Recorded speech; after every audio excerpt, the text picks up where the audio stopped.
ଏବେ କାଣା ଦେଖାଯାଉଛି କି ପ୍ରାୟ ଟାଇମ୍ ନ ପ୍ରତ୍ୟେକ ଲୋକ ନା ଟେନସନ୍ ଦେଖାଯାଉଛନ୍ ନିଜର କାମ କେ ନିକରି ହଉ କି ଯେ କାମ ଧାମ ନେଇ କରବା ତାକେ ନିକରି ହଉ କି ଆଉ ଅଲଗା କେନ୍ ଜିନିଷ କେ ନିକରି ହଉ ତ ଏନ୍ତା ଯେତେବେଳେ ଆମକୁ ଟେନସନ୍ ନେଇ ଆସି କାଁ ସେ ଟାଇମ୍ ନ କେନ୍ କେନ୍ ଛୋଟ ହ୍ୟାବିଟ୍ ମନେ କରବାର୍ କଥା ଆମେ ଯେ ଯାର କାଜେ କି ଆମକେ ଜଲ୍ଦି ରିଲାକ୍ସ ଫିଲ୍ ହେବା ତ ସେ ଜିନିଷ ଉପରେ ଆମେ ଆଜି କଥାବାର୍ତ୍ତା ହେମା ତ ଫାଷ୍ଟ ଜିନିଷ କାଁଟା କି ଯେତେବେଳେ ଟେନସନ୍ ହେବା କି ନି ହେବେଲେ ଫାଷ୍ଟ କରି ଟିକେ ମେଡ଼ିଟେସନ୍ କରବାର୍ କଥା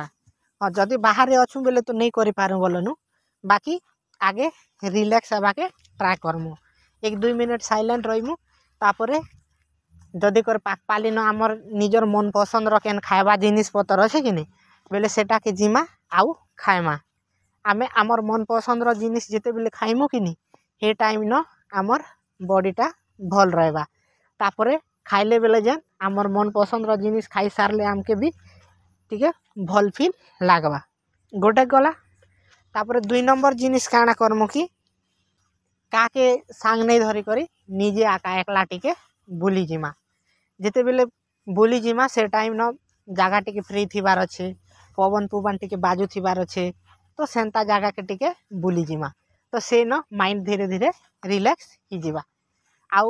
ସବୁଠାନୁ ଯେନ୍ ଆମର କ୍ଲୋଜ୍ ଫ୍ରେଣ୍ଡ ଥିବା ତାର ପାଖେ ଯିମା ଆଉ କଥାବାର୍ତ୍ତା ହେମା ବାକି ଆମେ ନାଇଁ ହେଲା କଥା ମାନେ ନାଇଁ ହେବାର ଅଛି କି ଇ ଆମେ କେନ୍ ଟେନସନ୍ ହେଲୁ ହେଇ କଥା ବି ସେୟାର ନାଇଁ କରବାର ଅଛି ଯଦି କରିଦେଲୁ ବେଲେ ଯଦି ସେ ଯଦି କରି ଏନ୍ତା କର ସେନ୍ତା କର କହିଦେଲା ବେଲେ ଆଉ ଥରେ ଆମେ ଟେନସନ୍ ହେଇଯିମୁ he ଜିନିଷ କାଜେ କାଣା କରମୁ କି ଆମେ ତାକେ ବି ନେଇ ବତାହୁଁ ନେକ୍ସଟ କାଣା କି ନିଜର ମନ ପସନ୍ଦର ଯେନ୍ କାମ ଅଛି କି ନି ସେ କାମକେ କରମୁ ଯେତେବେଳେ ନିଜର ମନ ପସନ୍ଦର କାମ କରମୁ ସେ ଟାଇମ୍ ନ ଆମକେ ପୁରା ରିଲାକ୍ସ ଲାଗବା ନା ଆଉ ଆମର ନିଜର ପସନ୍ଦ କଲା କାମ କି କେବେ ଅବହେଲା କରସୁଁ କି କରବାକେ ନାଇଁ କରୁ ତ ସେଥିର କାଜେ ନିଜର ମନ ପସନ୍ଦର କାମ ନିଜେ କରମା ଯେତେବେଳେ ଆମେ ରିଲାକ୍ସ ହେଇସାରମୁ କି ଟିକେ ଟିକେ ତ ରିଲାକ୍ସ ହେବା ନା ତାପରେ ଆରାମସେ ମୁହ କାନ ଗୋଡ଼ ହାତ ପୁରା ଫ୍ରେଶ ନ ଧୋଇମା ସଫା ସୁତର ହେମା ଆଉ ଯାଇକରି ପୁରା ମସ୍ତରେ ଟିକେ ଶୋଇଦେମା ରିଲାକ୍ସ ନ ତ ଶୋଇବା ଆଗରୁ ଆମେ ମେଡ଼ିଟେସନ୍ ଟିକେ ବି କରିଦେବାର ଅଛେ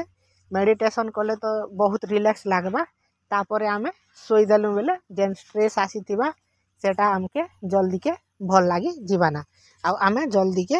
ଗୁଡ଼ ଫିଲ୍ କରମା ତ ହେତାର କାଜେ ଆମେ ଇ ଜିନିଷକେ ଫଲୋ କଲେ ବହୁତ ଭଲ ହେବା